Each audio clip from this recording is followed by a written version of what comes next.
आज मैं अपने ही घर के अंदर पूरे 24 घंटे तक छुपने वाला हूँ। मैं अपने घर वालों से ये बोलता हूँ कि मुझे दिन भर काम है इसलिए मैं घर नहीं आ पाऊंगा। फिर मैं अपने घर के पिछली वाली साइड से आ जाता हूँ जहाँ पर मैंने खिड़की खुली रखी थी, लेकिन यहाँ की दीवार कुछ ज्यादा ही बड़ी थी इसलिए मैं चढ़ ही नहीं पाया। फिर मैं अपने घर के दूसरी वाली साइड से आ जाता हूँ जहाँ की दीवार बड़ी थी लेकिन मैं चढ़ जाता हूँ। अब मुझे डर लग रहा था कि कहीं उतरते समय कोई आवाज ना हो, लेकिन फिर दीवार से उतरते समय कुछ ये हो जाता है।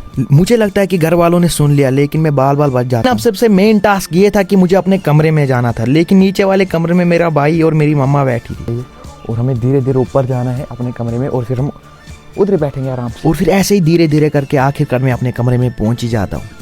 तो गाइज मैं अभी अपने कमरे में आ गया हूँ, वो भी गाइज किसी को भी पता नहीं चला, लेकिन इधर भी हम अभी सेफ नहीं है। लेकिन इस कमरे में कोई छुपने की जगह नहीं थी, इसीलिए मैं अपनी टेबल के नीचे ही छुप जाता। और इसी जगह पे बहुत देर तक टाइम पास करने के बाद मुझे भूख लगना स्टार्ट हो जाती और फिर 3 से 4 घंटे के बाद मुझे किसी के ऊपर आने की आवाज आ रही है। गाइज कोई ऊपर आ रहा है। जैसे मैं देखता हूँ मुझे 2 बच्चे ढूंढने के लिए आए होते हैं, लेकिन उन्हें मैं यहाँ नहीं मिलता और वो फिर वापस चले जाते हैं। और लेकिन मैं कुछ ज्यादा ही जल्दी खुशी मनाना स्टार्ट कर देता हूँ और फिर मेरे साथ कुछ ये हो जाता है। मेरी आवाज उनको सुनाई देती है और इसीलिए वो फिर वापस आ जाते हैं मुझे ढूंढने के लिए और फिर आखिरकार मैं पकड़ा ही जाता हूँ। और हाँ, सब्सक्राइब करो ऐसी और वीडियोस के लिए।